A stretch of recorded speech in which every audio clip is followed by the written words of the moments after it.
ये दूरी और विस्थापन को समझते हैं। दूरी डिस्टेंस किसे कहते हैं, विस्थापन डिस्प्लेसमेंट किसे कहते हैं। दूरी किसी वस्तु द्वारा तय किए गए पथ मार्ग की कुल लंबाई को दूरी कहते हैं।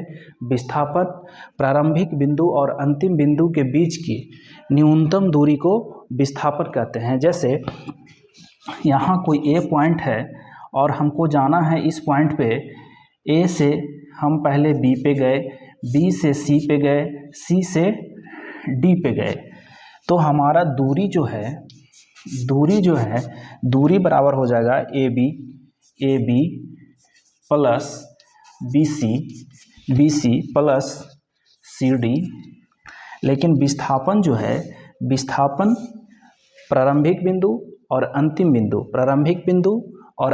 बिंदु के बीच के न्यूनतम दूरी को विस्थापन कहते हैं। तो विस्थापन बराबर क्या हो जाएगा, सिर्फ एडी की लंबाई। विस्थापन बराबर सिर्फ एडी की लंबाई।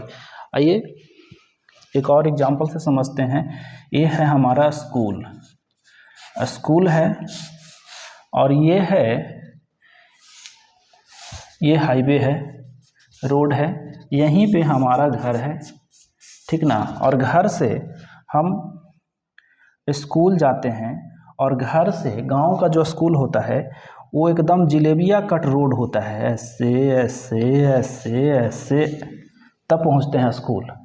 तो ये जो हुआ, ये जो टोटल लंबाई हुआ, ये दूरी हुआ। लेकिन जब फसल कट जाता है खेतों में तो लोग एक तिरछे यहाँ से लीक लगा देते हैं खेत। तो ये विस्थापन हुआ।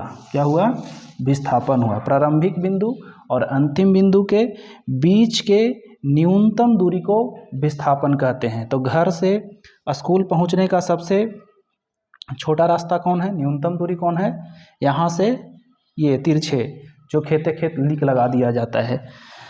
तो दूरी बड़ा हुआ कि विस्थापन, दूरी बड़ा हुआ कि विस्थापन, दूरी बड़ा है, देख रहे हैं, दूरी बड़ा है।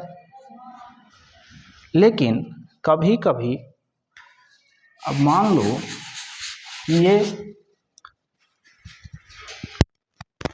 ये वाला रोड ख़त्म करके सरकार कह रहा है कि जब खेत लीक लगा देता है और जाने में भी कम दूरी तय करना पड़ता है, इसी को ढलैया करवा दिया है।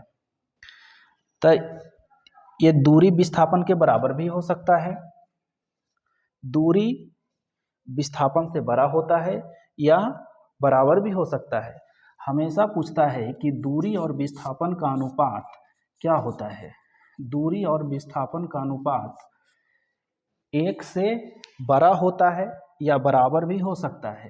ये बहुत इम्पोर्टेंट है।